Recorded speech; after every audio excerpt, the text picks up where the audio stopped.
Qui est branché maintenant pour suivre ces magazines, les débats congolais. Nous sommes là encore une fois aujourd'hui pour parler des questions d'actualité. Parmi ces questions, il y a cette rencontre, comme je l'avais d'ailleurs annoncé ici dans le magazine Le Peuple Gagne, rencontre Fayoulou Katumbi à Genval, en Belgique. Oui, ça s'est passé aujourd'hui. Qu'est-ce que les deux opposants se sont dit? On parle déjà de la construction de l'unité de l'opposition, sinon la cohésion au sein de l'opposition pour lutter contre Félix Tshisekedi qui veut à tout prix procéder au changement de la Constitution. Encore faudra-t-il préciser si effectivement ça sera la révision ou carrément le changement de la Constitution. Ce sont les travaux de la commission multidisciplinaire qui sera mise en place en 2025, qui pourra un peu fixer l'opinion par rapport à ces deux concepts. J'ai même parlé de la révision, mais aussi du changement de la Constitution. Ça sera le premier sujet, la rencontre Katumbi Fayoulou à Genval. Ça sera le premier sujet qu'on va aborder dans cette émission. Et le deuxième, c'est cette guerre ouverte aujourd'hui entre Jean-Pierre Bemba et la puissante, sinon l'église séculaire, il s'agit bien de l'église catholique, mais plus précisément de l'église catholique au Congo. Est-ce que c'est une question importante? Faudra-t-il parler carrément de l'église catholique du Congo qui est contre Jean-Pierre Bemba ou quelques prélats catholiques? Nous parlerons bien entendu en deuxième lieu de ces sujets-là. Alors, pour en parler, pour faire des analyses, nous avons le plaisir de recevoir dans cette émission aujourd'hui un cadre de l'UDPS. Il est avocat de profession, il s'appelle Désy Massani, maître Désy Massani. Bienvenue. Merci monsieur le journaliste et bonjour. Voilà, Désy Massani, ça fait très longtemps, on le recevait ici lors de la campagne électorale, pendant la campagne électorale, parce qu'il était candidat député national dans la circonscription de Lukunga.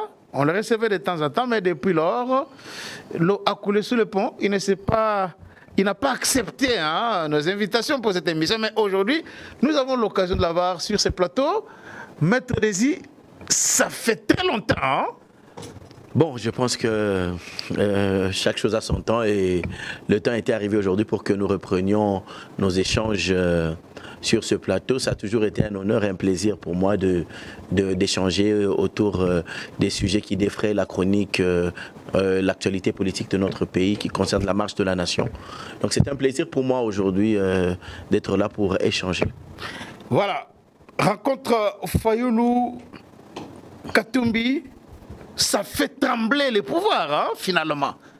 Ça fait vraiment trembler les pouvoirs. Maître Désy Massani, vous ne vous attendez jamais à cette rencontre, finalement? Je pense que pour nous, c'est un non-événement. Ah bon? C'est un non-événement parce que nous avons déjà eu affaire à ces deux personnalités en 2018, lorsqu'ils étaient dans la coalition Lamouka, et que nous sommes retirés avec nos amis de l'UNC pour former la coalition Cash. Et le résultat, c'est que le président Tshisekedi a été élu et qu'aujourd'hui, il est en train d'effectuer son deuxième mandat. Donc, nous avons encore eu affaire à eux lors des élections 2023. Mais là, ils étaient en ordre dispersé. Au mois de décembre, peu importe. Mais nous savons qui pèse quoi dans ce pays. Et nous estimons de toutes les manières que c'est un non-événement parce que c'est une réunion, une rencontre qui se tient sans cohérence aucune, sans objectivité aucune, avec des objectifs tout à fait subjectifs, c'est-à-dire s'attaquer à un homme, à un individu, au détriment des intérêts de la nation et de ceux dont a besoin notre population aujourd'hui. Vous utilisez le verbe s'attaquer à un individu, alors que se sont réunis pour s'opposer au changement de la constitution initiée par Félix Tshisekedi. Est-ce que vous comprenez un peu les nuances? Le président Tshisekedi n'a pas déterminé d'abord s'il s'agit du changement de la constitution ou de la modification. Le président Tshisekedi a dit qu'au courant de l'année prochaine, il mettra sur pied une commission pluridisciplinaire qui devra examiner ce qui doit être fait par rapport à la constitution qui est actuellement en vigueur, celle du 18 février 2006.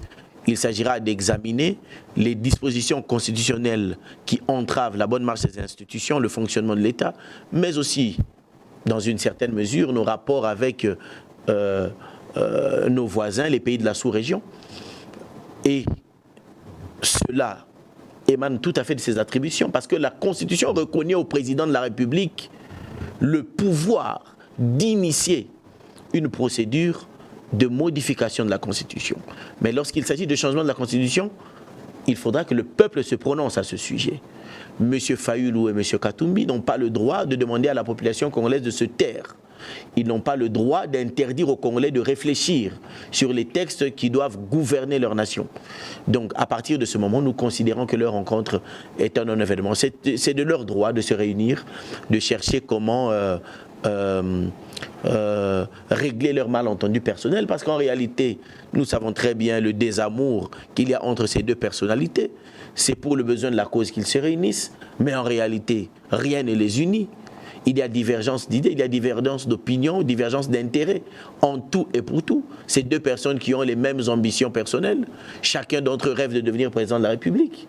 Ne vous en faites pas. Donc c'est une histoire sans lendemain qui n'ira pas loin. Donc nous considérons que c'est un non-événement. Non mais là, c'est pas une plateforme électorale, c'est juste une entente, comme ça s'est passé dans le passé, lorsque les opposants étaient vent debout contre la révision de la Constitution que Kabila voulait implémenter avant les élections de 2018. Monsieur le journaliste, nous parlons de quoi en fait? Il s'oppose à quoi exactement? Au changement de la Constitution. Ça doit être clair. Et si il s'agira de la révision de la Constitution, mais excepté l'article 220. Le message est clair là-dessus. Non, libre à eux. Mais j'ai suivi une intervention de M. Sessanga qui m'a beaucoup fait réfléchir, qui est de leur bord, entre guillemets, qui dit que sa formation politique et lui-même ont identifié 40 dispositions de l'actuelle Constitution qu'il faille changer. Réviser. Lorsqu'il y a, dans un texte de 220 ou 228 articles, 40 articles qui doivent être revisités, ça change l'esprit et même la lettre du texte. Ça signifie qu'il y a un problème. Le texte pose problème. Un problème d'adaptation aux réalités politiques, institutionnelles, culturelles. Et ça signifie qu'on ne devrait pas considérer le fait de changer la Constitution comme un tabou. À l'exception, bien entendu, de l'article 220. C'est clair, tout le monde est clair qu'on ne peut pas changer parce que là, il s'agit de la squelette même de la Constitution. La commission pluridisciplinaire que le président de la République mettra sur pied l'année prochaine tirera ses conclusions, fera rapport au président de la République et le président de la République, dans ses attributions du garant du bon fonctionnement des institutions, verra dans quelle direction est-ce que les choses iront. Mais pour l'heure, je pense qu'il ne faut pas placer la charrue avant les bœufs. Donc le président de la République lui-même avait dit que ce n'est pas une priorité pour l'instant et ça ne doit pas être un sujet qui doit nous déchirer. Mais Maître Désy, certains disent effectivement que lorsque l'opposition s'était réunie à Genval, avait constitué un bloc solide, cela avait fait reculer Kabila. Est-ce qu'aujourd'hui, le fait que Katumbi et Fayulu se retrouvent, vous ne voyez pas que cette union-là peut faire capoter le régime Tshisekedi? Quel est le poids réel de M. Katumbi et de M. Fayulu réunis? Nous l'avons vu lors des derniers scrutins. Ils drainent des millions de gens, hein? Des millions déjà de... Vous le dites, mais j'aimerais que vous vous souveniez que le président de la République a été élu avec 73% des voix. Quel est le poids politique de ces deux leaders politiques au sein des institutions? Nous sommes en politique, hein, nous ne sommes pas en train de philosopher. Et nous pensons que, du point de vue politique, est-ce que M. Fayulu a un appareil politique qui lui permet de tenir un mouvement de contestation qui empêcherait la révision ou le changement de la Constitution. Bien sûr que oui, il a le parti politique SID qui est implanté à travers toute l'étendue de la République. Ça, c'est ce que l'on vous dit. Mais on ne sait pas vérifier l'importance de ce parti politique dès lors que, du point de vue institutionnel, il ne représente pas grand-chose. Il en est de même pour M. Katumbi. Nous avons vu les résultats de la dernière présidentielle. Il a été élu essentiellement dans la province dans l'ex-Katanga. Mais sur l'ensemble du territoire national, ces résultats laissent à désirer.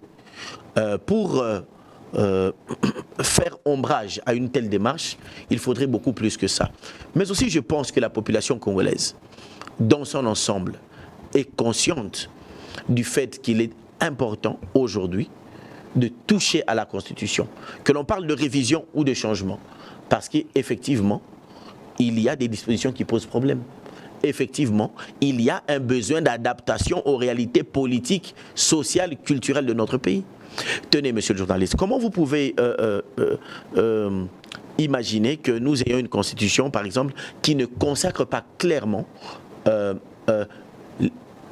la participation des jeunes actifs dans les organes de prise de décision? Parce qu'on parle il y a un quota pour les femmes, mais la jeunesse, qui constitue aujourd'hui plus de 60% de la population congolaise. Pourquoi la Constitution ne devrait pas consacrer cela? Et pour cela, il faut changer la Constitution. Ça nécessite peut-être une simple révision d'un article isolé ou perdu dans la Constitution. Je vous ai cité un exemple tant d'autres. Pensez-vous vraiment que le fait que les gouverneurs de nos provinces soient élus par les assemblées provinciales, au regard de leurs prestations, depuis que cette constitution est en vigueur, est-ce qu'on peut considérer que ce système est efficace ou qu'il est pertinent? Mais l'UDPS avait lutté contre la révision de la constitution ou les changements de la constitution du temps de Kabila. C'est cette même UDPS-là qui aujourd'hui revient à la charge pour s'imposer et demander aux opposants de ne plus mener des actions sur terrain pour empêcher les changements de la constitution. Il faut contextualiser les choses. Le contexte politique n'est pas le même. Le contexte politique est que sous le régime du président Kabila, toutes les initiatives qui visaient à la révision ou à la modification de certaines dispositions de la Constitution, notamment le passage de 2 tours à 1 tour, étaient des initiatives qui visaient l'intérêt personnel du président Kabila. Comment personnel? Par exemple, le fait de vouloir passer de 2 tours à 1 tour. Le président Kabila, en 2011, était conscient que si l'élection se faisait à 2 tours, que les opposants feraient bloc derrière le président Étienne Tshisekedi d'heureuse mémoire et qu'il n'avait aucune chance de rempiler. C'était des réformes qui visaient l'intérêt d'un individu. Mais ici, nous parlons des réalités, de certaines contraintes qui entravent la bonne marche de nos institutions. Par exemple, lorsque je vous parle des gouverneurs, est-ce que les gouverneurs doivent continuer à être élus au niveau des assemblées provinciales? Aujourd'hui, quelle est la pertinence de l'action des assemblées provinciales eu égard aux prestations des gouverneurs de province? Il y a à boire et à manger.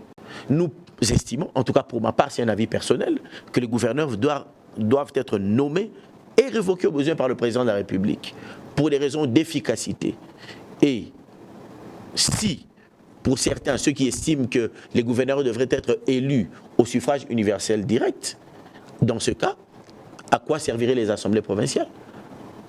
Parce que si les assemblées provinciales ont les prérogatives de contrôler les gouverneurs aujourd'hui, c'est parce que c'est les députés provinciaux qui élisent les gouverneurs. Mais dès lors qu'ils seront élus au suffrage universel direct, à quoi servirait l'Assemblée provinciale? En ce moment-là, les gouverneurs répondraient devant l'Assemblée nationale, comme les mandataires publics, comme les membres du gouvernement. En tout état de cause, vous voyez que ces sujets que nous soulevons touchent à la marche, au bon fonctionnement des institutions. Ce sont des questions pertinentes. Et ça ne sert à rien Mais est-ce que c'est ceux qui disent qu'on a déjà connu, on est passé par là? Parce que dans la République d'Isaïr, les gouverneurs étaient nommés par le président de la République. Est-ce que cela avait boosté le développement à la base? Et si les constituants de cette constitution du 18 février 2006 ont trouvé une solution pour que les gouverneurs soient élus par les députés provinciaux et qu'ils soient redevables devant ces derniers, et cela pourrait booster le développement à la base. Pourquoi retourner la nation du temps de Mobutu? Pourquoi? Monsieur le journaliste, est-ce que vous avez l'impression que nos provinces aujourd'hui sont mieux gouvernées que hier sous le président Mobutu? Est-ce que vous avez l'impression que les gouverneurs d'aujourd'hui sont plus efficaces que les gouverneurs d'alors? Est-ce vraiment l'impression que vous avez? Mais autrefois, les gouverneurs n'étaient pas des originaires forcément. Il y avait des non-originaires qui étaient gouverneurs dans d'autres provinces. Cela scellait l'unité nationale. Cela contribuait à la réduction du tribalisme. Mais avec ce système qui nous a été imposé par cette constitution des belligérants, ce n'est pas le cas. Et nous estimons que ces dispositions doivent être revues. Le temps qui s'écoule entre l'élection des députés nationaux et le fonctionnement normal de l'Assemblée nationale, élaboration, règlement d'ordre intérieur, validation des mandats, etc., c'est du temps que nous perdons. Mais vous constatez avec moi que les règlements d'ordre intérieur sont quasi identiques. Pourquoi ne pas en faire des lois organiques? Et ça c'est pas vraiment un problème qui nécessiterait carrément le changement de la Constitution. Revenons d'abord sur ce que vous venez de dire par rapport au gouverneur. Et ceux qui s'opposent à l'initiative du président de la République pour changer la Constitution, sinon réviser la Constitution, ils disent que nommer les gouverneurs aujourd'hui, faire rentrer ça dans les prérogatives du président de la République, c'est encore consolider son pouvoir pour qu'il soit homme fort, et c'est l'instauration de la dictature, c'est en réalité des réminiscences du pouvoir de Mobutu que Tshisekedi veut réinstaurer dans notre pays. J'aimerais d'abord revenir sur ce que vous dites. Je parlais ici de l'installation des députés. C'est la Constitution qui dispose que les attributions du bureau provisoire de l'Assemblée nationale sont la validation des mandats, l'élaboration du règlement d'ordre intérieur et l'élection du bureau définitif. Ça signifie que pour changer ce système-là, il faut toucher à cette disposition constitutionnelle. Donc, cet argument est pertinent, parmi tant d'autres. Maintenant, pour ceux qui pensent que le fait que le président de la République nomme les gouverneurs et les révoque, ça signifie revenir à la dictature du passé. Mais on devrait cesser de tenir le président de la République responsable de la catastrophe, de la gestion de certains gouverneurs dans ce cas. Parce qu'on lui fait porter le chapeau surtout. Mais alors il faut qu'il s'assume pleinement maintenant. Mais aujourd'hui, il a le pouvoir de révoquer même les gouverneurs, de les suspendre. D'après la révision de la Constitution de 2011. Aujourd'hui, les gouverneurs se sont accoquinés aux députés provinciaux, qu'ils achètent, qu'ils mettent dans leur poche. Le contrôle parlementaire au niveau provincial, est-ce que ça existe? Nous avons vu des exemples avec plusieurs gouverneurs que nous avons eu, notamment ici dans la ville-province de Kinshasa. Des gouverneurs qui contrôlaient les assemblées provinciales, qui pouvaient décider de mener la vie dure à un député provincial. Ils étaient à compter au bout des doigts. On sait, dans la plupart des cas, les gouverneurs ont été déchus par les assemblées provinciales. Pour des raisons d'ordre aujourd'hui budgétaire ou financière. Est-ce qu'il est important que l'on continue? Quelle est la pertinence aujourd'hui de l'action des assemblées provinciales? Est-ce que vous sentez à Kinshasa que nous avons une assemblée provinciale dynamique ou dans les autres provinces? Quelle est la pertinence aujourd'hui? Mais toutes ces personnes sont payées par le trésor public. C'est l'argent du contribuable congolais. Mais si le gouverneur peut être plus efficace, répondre soit devant l'Assemblée nationale, soit être nommé et révoqué par le président de la République, pourquoi se priver d'une telle opportunité? Et il y a tant d'autres choses.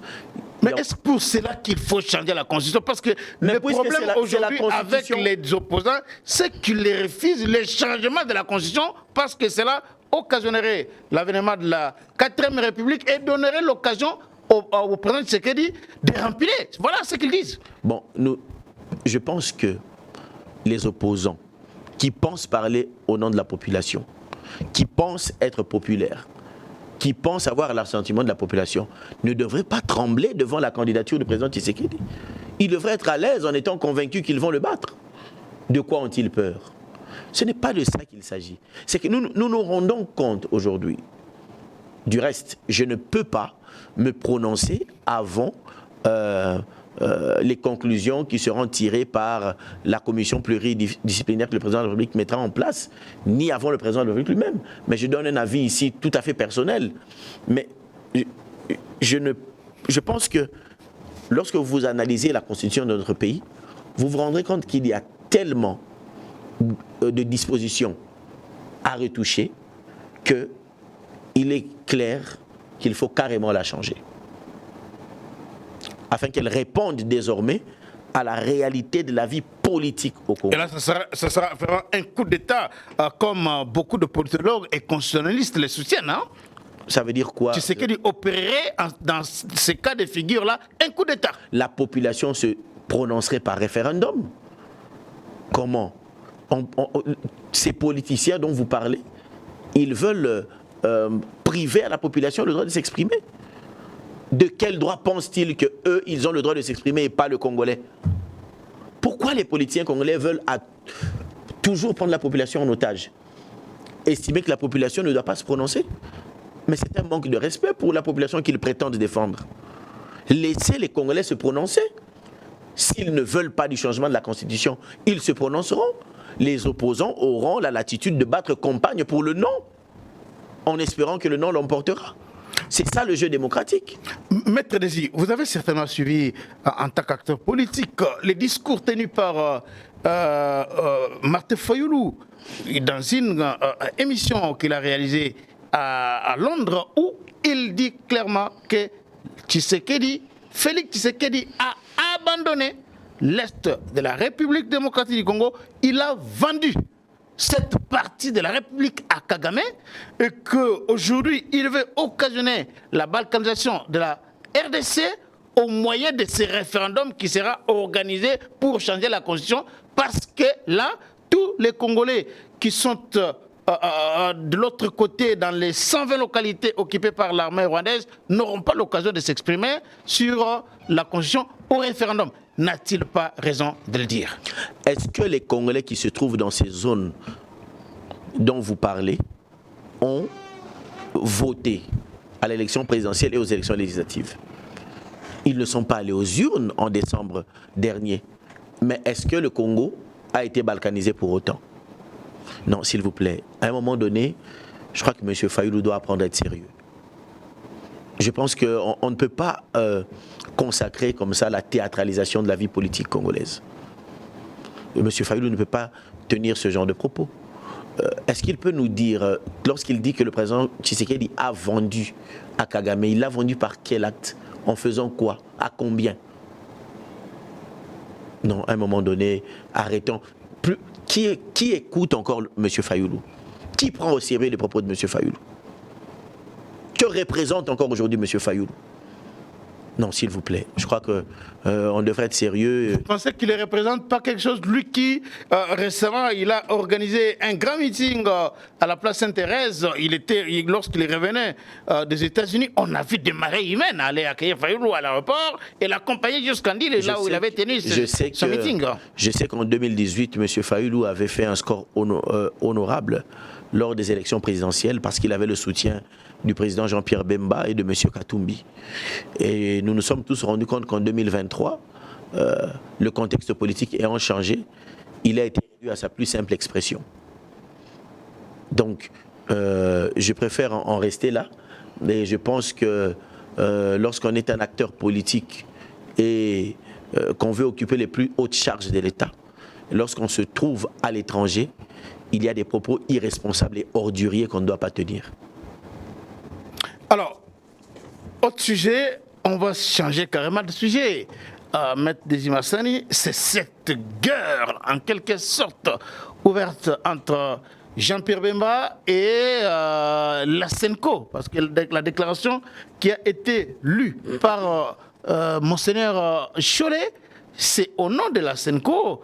L'Église catholique est revenue à la charge pour fustiger un certain nombre de choses décelées dans les propos tenus par Jean-Pierre Bemba concernant l'argent que l'État congolais aurait déboursé pour les diocèses, 47 diocèses, donc je dirais même 41 diocèses plus 6 archidiocèses. Bemba a parlé de 47 millions de dollars, alors que l'Église catholique, répondant à Bemba, soutient que jusque-là, les diocèses ont reçu 600 000 dollars chacun.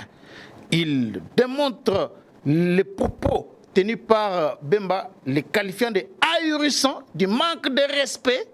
Ils ont rappelé comment l'Église avait même rendu visite à Jean-Pierre Bemba lorsqu'il était à La Haye, en prison.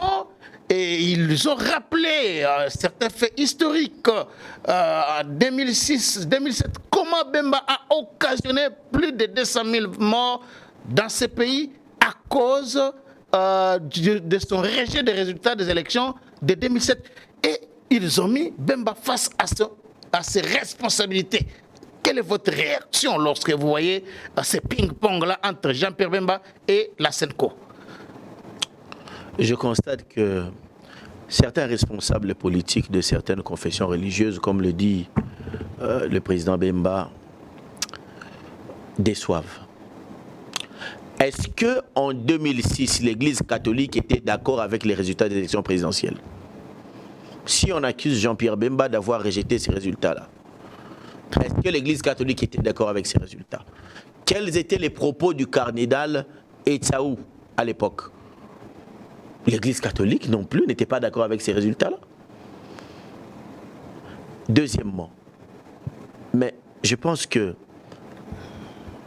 certains responsables politiques des confessions religieuses devraient quand même être mesurés. Lorsque nous sommes dans un pays laïque et que vous avez le privilège, en période de guerre, alors que la population souffre, de recevoir 600 000 dollars par diocèse, avant de dire que vous n'avez pas reçu la totalité de la somme, il faut d'abord commencer par signaler que vous avez reçu quelque chose. Il faut d'abord faire preuve de gratitude. Mais cet argent qu'ils reçoivent, c'est pour faire quoi? N'est-ce pas que c'est pour encadrer la jeunesse? La jeunesse qu'ils prétendent que le président de la République a abandonnée. Pourquoi les responsables de l'Église catholique ne disent pas aux jeunes qu'ils encadrent qu'ils reçoivent des subventions du gouvernement pour l'encadrement de cette jeunesse? Pourquoi il a fallu que le président Bemba en parle pour qu'eux, ils y reviennent? Parce qu'ils estiment que c'est un sujet tabou. Lorsqu'ils reçoivent 600 000 dollars par diocèse ou 1 million, est-ce que c'est parce qu'il n'y a plus guerre à l'Est? Est-ce que c'est parce que la population ne souffre pas? Qui contrôle ce qu'ils font de cet argent-là? Et quels sont les actes concrets? Parce que lorsque 47 diocèses reçoivent 600 000 dollars, il y a quand même un impact visible, réel, qui doit être apparent. Est-ce que vous avez déjà identifié des actions concrètes qui montrent que tel diocèse a reçu 600 000 dollars et voilà ce qu'ils en ont fait? Est-ce qu'ils ont déjà communiqué dessus d'ailleurs? Heureusement que le président Bemba en a parlé. Non, je pense qu'à un moment donné, heureusement que le ridicule ne tue pas. Je pense qu'il faut savoir mettre chaque chose à sa place. Le cardinal Ambongo, qui revient fraîchement de Kigali, vient de poser un acte politique extrêmement grave. Ah bon? Acte politique? C'est un acte politique. À Kigali, où il a été participé au symposium des églises, des évêques catholiques à Madagascar. Mais parce qu'au moment où nous parlons, nous sommes en guerre. Nos rapports avec les Rwandais, tout le monde le connaît. Mais le fait que le cardinal effectue le déplacement de Kigali et aurait été reçu par les plus hautes autorités. Aurait? Oui. Mais c'est un acte de trahison. C'est extrêmement grave. Non, je pense que il y a eu des morts ici, 2015-2016, lorsque l'Église catholique, accompagnée de l'opposition, manifestait pour réclamer le droit des Congolais à se choisir des dirigeants. Thérèse Kapangala est morte pour ça. Rossi Chimanga est morte pour ça. Parce qu'il ne voulait pas conscience de la Constitution. Est-ce qu'on peut mettre ces morts-là sur le dos de l'Église catholique? Donc c'était pas bon qu'ils accompagnent l'opposition à l'époque. Hein? S'ils avaient le droit de réclamer le droit des Congolais à se choisir leurs dirigeants, comment ils peuvent nier ce droit à M. Bemba, qui contestait des résultats que nous savions tous qui étaient manifestement faux, qui ont été proclamés dans un char de combat? De quel droit? Alors, Maître Désy, est-ce que aujourd'hui que l'Église catholique ait réagi de cette manière-là à Jean-Pierre Bemba, est-ce que ça démontre que en réalité, c'est au président Tshisekedi qui se sont attaqués? C'est une question que je vous pose parce que... Mais j'aimerais d'abord dire ici qu'il ne s'agit pas ici de l'Église catholique. Il s'agit de certains responsables de l'Église catholique.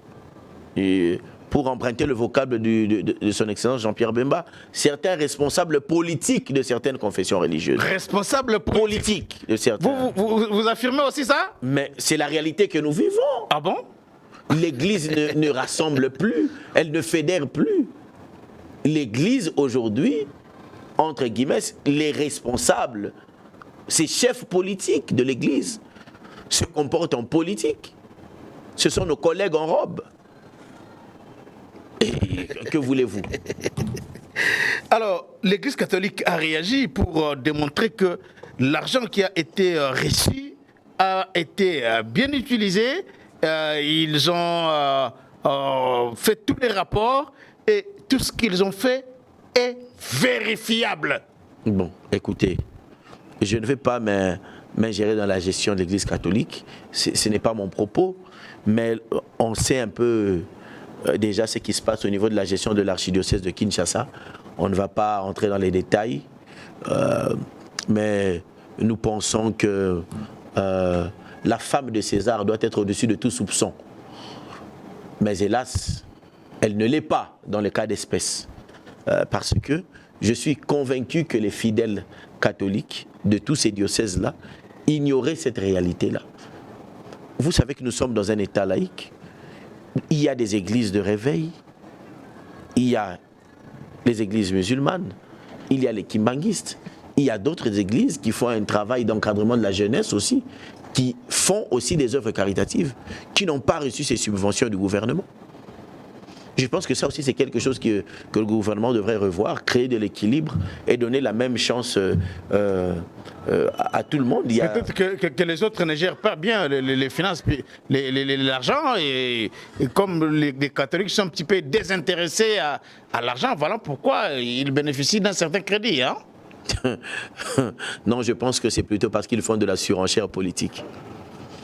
Donc, voilà pourquoi nous parlons de certains responsables politiques de certaines confessions religieuses. Alors, pour revenir au débat sur la Constitution, avant que nous puissions insister, ne voyez-vous pas là que en 2025, avec tout ce qui est en train de se faire de gauche à droite, des mobilisations à gauche et à droite au sein de l'opposition, ne voyez-vous pas que l'année 2025 risque d'être une année de très très grandes turbulences dans notre pays que Tshisekedi va occasionner finalement? Hein? Je ne crois pas.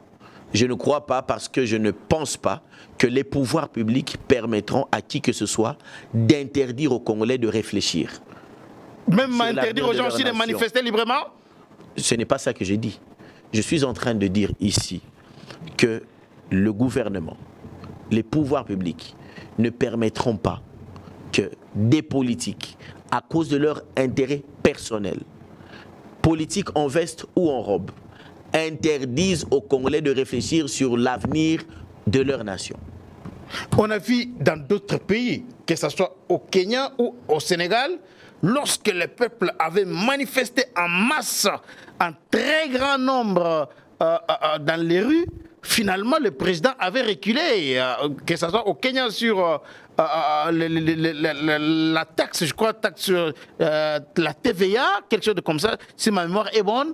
Le président avait reculé. Est-ce que ça sera aussi le cas en 2025 si jamais le peuple descendait en très grand nombre dans la rue pour s'opposer au changement de la Constitution? Le président Tshisekedi pourra-t-il reculer?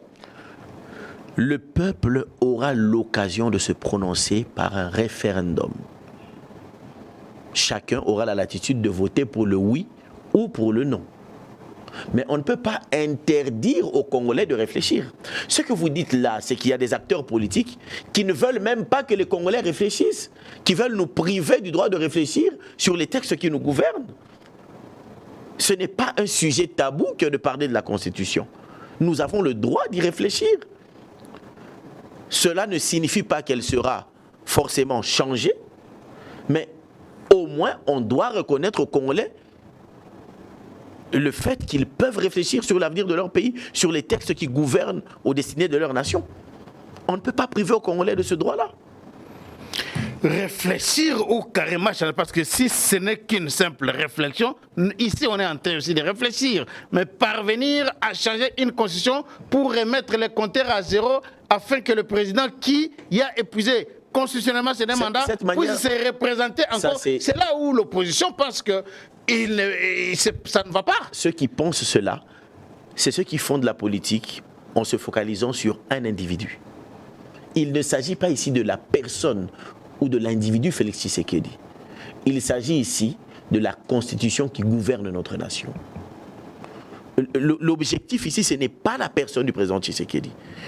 Du reste, le président Tshisekedi, au Katanga, à Lubumbashi, a dit clairement qu'il ne s'agissait pas de s'octroyer un troisième mandat.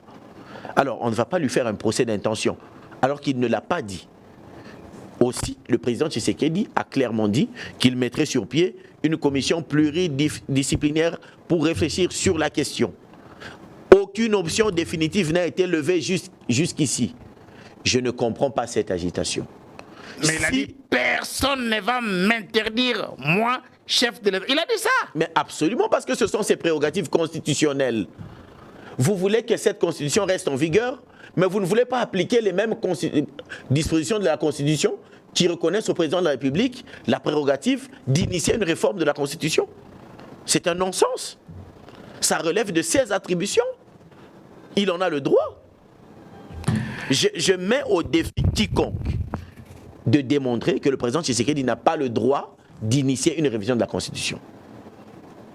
Premièrement. Deuxièmement, quel est l'autre argument que ses opposants peuvent évoquer en dehors de la crainte de voir le président Tshisekedi effectuer un troisième mandat? Quel est l'autre argument qu'ils ont pour justifier leur non? Parce que ça ne va pas au pays, les embouteillages, les sociales, la guerre à l'Est, il y a tant de priorités. Tshisekedi ne s'occupe pas de ça. Dixit les opposants. Monsieur le journaliste, la RDC n'a pas le monopole des révisions constitutionnelles. Le terme révision constitutionnelle n'est pas une invention congolaise. Il y a d'autres nations qui ont eu à réviser la Constitution. Nous-mêmes, nous avons révisé la Constitution. La Constitution de 1967 a été révisée plus d'une dizaine de fois, près d'une vingtaine de fois. La Constitution de 2000, celle-ci de 2006, a été révisée en 2011. Les Français, les Américains, toutes les nations du monde ont eu à retoucher leur Constitution. Ce n'est pas une invention congolaise. Mais est-ce que ces nations qui modifient certaines dispositions de leur Constitution ou qui les changent, c'est parce qu'ils ont résolu tous leurs problèmes? C'est parce qu'il n'y a plus personne qui est affamé? C'est parce qu'il n'y a plus d'embouteillage? La Constitution de la Ve République en France a été révisée plusieurs fois, mais les embouteillages existent à Paris. C'est un non-sens. Merci beaucoup, Maître Désir Massani. Ça a été un plaisir pour nous de vous recevoir dans cette émission. Le plaisir est partagé. Merci beaucoup. Abonnez-vous massivement sur GCR Congo Télévision. Aimez cette émission et partagez-la dans vos groupes WhatsApp partout à travers le monde où vous trouvez. Nous allons nous retrouver très prochainement dans le cadre de votre magazine, Les Peuples gagnent d'abord, mais aussi les débats congolais.